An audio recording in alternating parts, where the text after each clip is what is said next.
यार मैं पिछले 1 साल से M4 Mac Mini यूज कर रहा हूँ और ऑनेस्टली बोलूं जितनी भी वीडियोस आपने मेरे चैनल पर देखी हैं, चाहे वो 1 मिनट की इंस्टाग्राम की रील हो या फिर 15 मिनट की लॉन्ग फॉर्म फुल वीडियो, वो सारी वीडियोस मेरी इसी छोटी सी मशीन पर एडिट होती हैं। इवन ये जो आप वीडियो देख रहे हो इसी Mac Mini M4 पर एडिट हुई है। और आज की इस वीडियो में मैं अपना पूरे 1 साल का एक्सपीरियंस शेयर करने वाला हूँ M4 Mac Mini का, कि इस डिवाइस ने मुझे क्या बेनिफिट्स दिए हैं और किस चीज में मुझे स्ट्रगल करवाया है और क्या ये 2026 में स्टिल वर्थ बाइंग है या नहीं। तो सारे डाउट्स आपके इस वीडियो में क्लियर हो जाएंगे। साथ ही मैं आपको एंड में एक टिप भी दूंगा, तो वीडियो को एंड तक देखना और सब्सक्राइब करना मत भूलना। तो चलो अब बात करते हैं मुझे Mac Mini M4 के साथ जो सबसे पहला इशू आया वो था स्टोरेज का, क्योंकि मेरे पास ये जो Mac Mini M4 है वो है बेस वेरिएंट जो आता है 256 GB के साथ। वैसे स्टार्टिंग में तो सब ठीक ही चल रहा था, मैं इजिली इसमें रील्स एंड शॉर्ट तो डेली एडिट कर लेता था, बट एक दिन मेरे को इसका स्टोरेज फुल का पॉपअप आ गया और मुझे पता ही था कि यही होगा, क्योंकि इससे पहले Mac Mini M2 में भी मुझे यही स्टोरेज की प्रॉब्लम आई थी। और ऑनेस्टली आपको बताऊं तो एडिटिंग के लिए 256 GB बहुत ही जल्दी भर जाता है, और अगर आप इसके FCP में भी कोई भी प्रोजेक्ट एडिट करोगे तो वही पूरा स्पेस ले लेगा। और इसके लिए अगर मैं इसका हायर वेरिएंट भी लेता 512 GB वाला, तो मुझे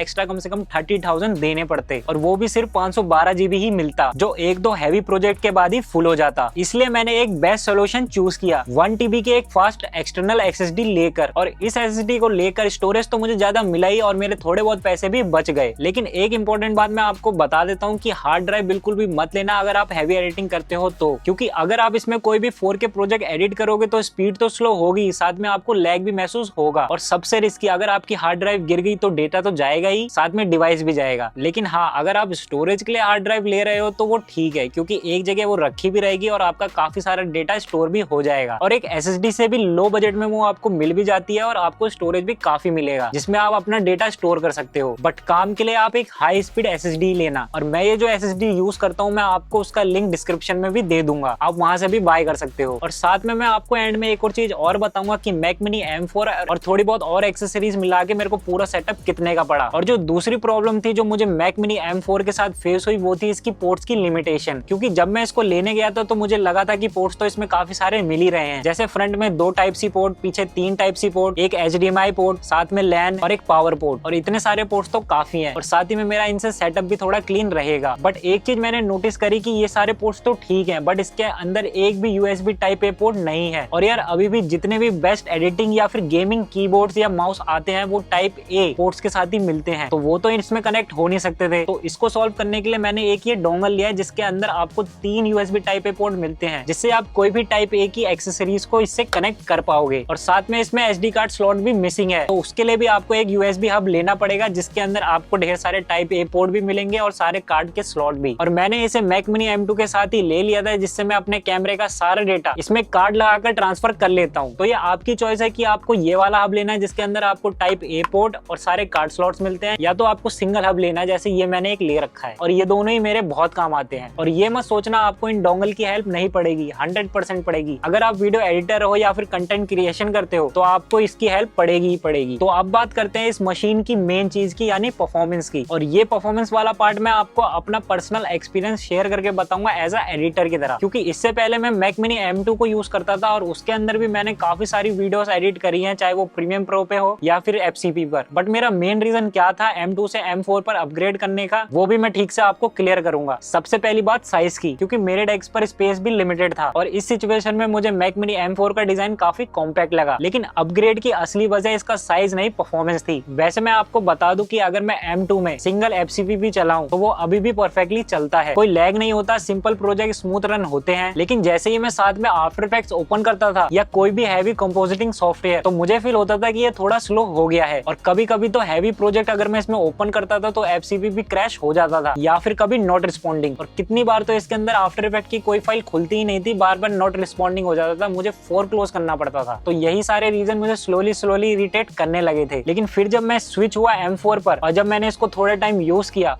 तो सच में ये मेरे को एक कॉम्बो लगा पावर का। बस मुझे एक चीज इसकी थोड़ी और लगी, वो है इसका पावर बटन, क्योंकि इसे ऑन करने के लिए मुझे इसको बार बार उठाना पड़ता है। बट डिजाइन वाइज देखा जाए तो ये काफी प्रीमियम लगता है। और परफॉर्मेंस टेस्टिंग की बात करूं तो M4 ने मुझे तुरंत डिफरेंस दिखा दिया है। मैंने एक 8 मिनट का फुल्ली एडिटेड प्रोजेक्ट FCP में M2 और M4 पर एक्सपोर्ट करके देखा और M4 क्लियरली फास्टर निकला M2 से। और ये सिर्फ रेंडरिंग ही नहीं, टाइमलाइन स्क्रबिंग, इफेक्ट्स लोडिंग और हैवी लेयर्स हैंडलिंग सब में M4 काफी स्मूथर फील होता है। सबसे पहले आप ये बेंचमार्क्स देखो 3D मार्क, सिनेबेंच और गीक बेंच, इन तीनों में Mac mini M4 literally double है और नंबर्स देखकर ही क्लियर हो जाता है कि रॉ पावर में M4 बहुत आगे है M2 से। और सिर्फ बेंच मार्क्स ही नहीं, मैंने इसमें AAA गेमिंग भी बहुत करी है और ऑनेस्टली आपको बताऊं तो इसका गेम प्ले काफी गुड था, क्योंकि मैंने इसमें काफी लंबे टाइम तक गेमिंग भी करी है रेसिडेंट एविल और साइबरपंक की, और ना ही मेरे को इसमें कोई लैग लगा, ना ही शटर इशू और ना ही हीटिंग का कोई इशू आया। बिल्कुल स्मूथ गेम प्ले एक्सपीरियंस था। तो मैं आपको एक चीज कह सकता हूँ कि आप इसके अंदर थोड़ी बहुत गेमिंग के साथ साथ काफी सारी प्रोडक्टिविटी के काम आराम से कर सकते हो और जिसे काफी अच्छे तरीके से हैंडल भी करेगा। और अब एक कॉमन क्वेश्चन जो सबके मन में आता है कि मैक मिनी 1 साल के बाद स्लो हो जाता है, तो इसका भी मैंने आपके लिए टेस्ट किया है। तो अभी इस टाइम मेरे मैक मिनी में जितने भी सॉफ्टवेयर इंस्टॉल्ड हैं, मैं सारे एक साथ आपको ओपन करके दिखाता हूँ और आप देख सकते हो कि M4 काफी ज्यादा फास्ट ओपन कर रहा है सारे एप्स को, लेकिन सरप्राइजली M2 भी काफी अच्छे तरीके से हैंडल कर रहा है इन सारे एप्स को ओपन करने में। हाँ, थोड़ा बहुत तो डिफरेंस आता है, बट स्लो डाउन जैसा कुछ भी नहीं होता। बस फर्क यह है कि M4 हैवी प्रोजेक्ट्स को काफी अच्छे तरीके से हैंडल करता है और जब मल्टीटास्किंग और हैवी एप्स आते हैं तो M4 क्लियरली विनर होता है। और M4 के साथ मुझे एक और बेनिफिट मिला कि ये इतना छोटा और लाइट वेट है कि मैं इसे अपने बैग में कैरी करके भी कहीं पर भी ले जा सकता हूँ काम पड़ने पर। तो मैं ओवरऑल आपको बताऊं तो ये काफी कॉम्पैक्ट और एक पावरफुल मशीन है प्रोडक्टिविटी के लिए, क्योंकि इससे मेरा वर्क भी फास्ट हुआ है और एडिटिंग का फ्लो भी काफी बेटर हो गया है। तो अब बात करते हैं सेटअप कॉस्ट की, और मैंने इसको बाय किया 48,800 में कुछ कार्ड डिस्काउंट लगाकर। साथ ही एक लॉजिटेक का कीबोर्ड माउस जो कि था 5,500 का, और एक BenQ का मॉनिटर जो कि था 14,999 रुपीज का, और टोटल मिलाकर मेरा सेटअप बन गया था 69,299 रुपीज में। और सच बताऊं तो ये प्राइस इस सेटअप के हिसाब से 100% वैल्यू फॉर मनी है, और अगर आप इसको अपने वर्क के लिए बाय करते हो तो आपको लॉन्ग टर्म इन्वेस्टमेंट जैसा फील भी होगा। और एक इंपॉर्टेंट टिप के बारे में मैं आपको बता देता हूं जो मैंने स्टार्टिंग में कही थी, अगर आप मैक मिनी M4 लेने का अभी सोच रहे हो तो मैं आपको कहूंगा कि अभी थोड़ा रुक जाओ, क्योंकि एप्पल जल्दी मैक मिनी M5 भी लॉन्च करने वाला है। एक्सपेक्टेड डेट तो अभी है नहीं, लेकिन मैं फिर भी कह सकता हूँ कि 2026 के मिड तक ये लॉन्च कर देंगे, और लीक्स के अकॉर्डिंग M5 M4 से 30% फास्ट होगा। तो आप सोच सकते हो आपका वर्क फ्लो और फास्ट हो जाएगा। पर अगर आप इतना वेट नहीं कर सकते और आपको अभी एक स्ट्रॉन्ग मशीन चाहिए तो मैक मिनी M4 अभी भी काफी सॉलिड चॉइस है, क्योंकि मैं भी इसे